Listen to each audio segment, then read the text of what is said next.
Si on passe un peu de temps sur Internet ces temps-ci, on tombe forcément sur ce genre de contenu. Un peu bizarre, super rapide, presque chaotique. Mais qu'est-ce que c'est, au juste? C'est ce qu'on va décortiquer ensemble. Écoutez bien ça. Au secours, on a besoin de renfort. Vous avez 10 secondes, je suis prêt, concluons à marcher. Ça sonne comme une négociation de crise complètement folle, sortie de nulle part, hein? La question qui tue, et c'est vraiment le cœur de notre analyse aujourd'hui, c'est « mais d'où vient ce chaos? Puis qu'est-ce que ça veut dire pour vrai? » Eh bien, croyez-le ou non, derrière ce qui a l'air d'une simple blague, il y a une situation géopolitique bien réelle et pas mal plus complexe qu'on pense. Ce petit clip audio, en fait, c'est une satire d'une confrontation super tendue. On parle de l'Iran, des États-Unis, de Donald Trump et de l'impact que tout ça a sur le prix du pétrole dans le monde. Les enjeux sont immenses. C'est ça qui est fascinant, c'est le contraste. D'un côté, on a un sujet hyper sérieux, plein de nuances, avec des conséquences mondiales. Puis de l'autre, la façon de le présenter est complètement absurde, simpliste. On dirait une chicane dans une cour d'école. C'est ce décalage-là qui est drôle et qui fait réfléchir. Ce qu'on voit ici, c'est un phénomène vraiment intéressant et qui arrive de plus en plus. La rencontre, ou plutôt la collision entre les nouvelles de dernière heure et la culture des mèmes. Juste pour être sûr qu'on est sur la même longueur d'onde, un mime, c'est quoi? En gros, c'est une idée qui se répand comme une traînée de poudre. C'est un raccourci culturel, souvent drôle ou satirique, qui est tout le temps remixé et adapté. C'est un peu le langage officiel d'Internet. La phrase du clip « meilleure négociation que j'ai eue aujourd'hui », ça illustre parfaitement le concept. Un événement diplomatique super compliqué qui a demandé des semaines de discussion et résumé en une seule petite phrase, une punchline facile à partager. Le point clé à retenir, c'est vraiment cette fusion explosive. On prend l'urgence d'une nouvelle de dernière heure et on la mélange avec la simplicité contagieuse d'un mème. Le résultat, c'est quelque chose d'incroyablement puissant.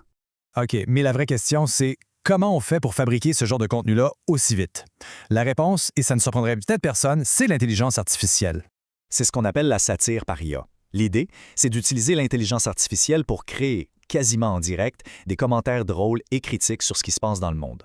Le processus en tant que tel est assez simple. On donne un sujet à l'IA, genre « négociation sur le pétrole entre les États-Unis et l'Iran ». L'IA va écrire un script complètement absurde à partir des vrais événements et ensuite, elle va générer les images et les voix qui vont avec. Tout ça en quelques minutes à peine. On se souvient du « vous avez 10 secondes du début ». Ce n'est pas un hasard, c'est un clin d'œil parfait à la vitesse folle à laquelle l'information circule aujourd'hui. Une vitesse que l'IA ne fait qu'imiter et même amplifier. L'urgence est au cœur du message. Bon, OK, c'est rapide, c'est drôle, mais au-delà de ça, c'est quoi l'impact réel de ce type de contenu? Qu'est-ce que ça change pour vrai? La recette, au fond, est assez simple, mais terriblement efficace. On prend un sujet d'actualité chaud, on le met dans le moule super contagieux du mème et on propulse le tout avec la vitesse de l'IA. C'est ce cocktail-là qui le rend si percutant. Les caractéristiques de ce format sont assez uniques. D'abord, la vitesse, c'est presque instantané. Ensuite, la facilité. Tout le monde peut en faire ou presque. On ajoute à ça un humour complètement imprévisible et bien sûr le fait que c'est conçu depuis le début pour exploser sur les réseaux sociaux. Et c'est peut-être ça le point le plus important. Créer une satire ou un commentaire sur la société, ça prenait des jours, voire des semaines avant. Maintenant, n'importe qui peut le faire en quelques minutes. C'est une vraie démocratisation de l'outil. Alors, si on prend un peu de recul, où est-ce que tout ça nous mène? Quelles sont les conséquences plus larges de cette nouvelle façon de traiter l'information? Cette ligne du temps le montre vraiment bien. On est passé des caricatures dans les journaux qui prenaient des jours à faire, aux sketchs à la télé qui prenaient des semaines, et maintenant à la satire par IA qui prend littéralement quelques minutes. L'accélération est juste incroyable. Donc, si on devait résumer, qu'est-ce qu'il faut retenir? Premièrement, l'information va de plus en plus vite. Deuxièmement, les outils pour commenter cette information sont maintenant à la portée de tout le monde. Et troisièmement, la ligne entre ce qui est une nouvelle sérieuse et ce qui est du pur divertissement est de plus en plus floue. Et tout ça, ça nous laisse avec une question fondamentale. Une question qui va probablement définir notre rapport à l'information pour les prochaines années.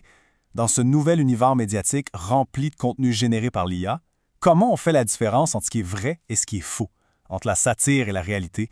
C'est la question sur laquelle je nous laisse réfléchir.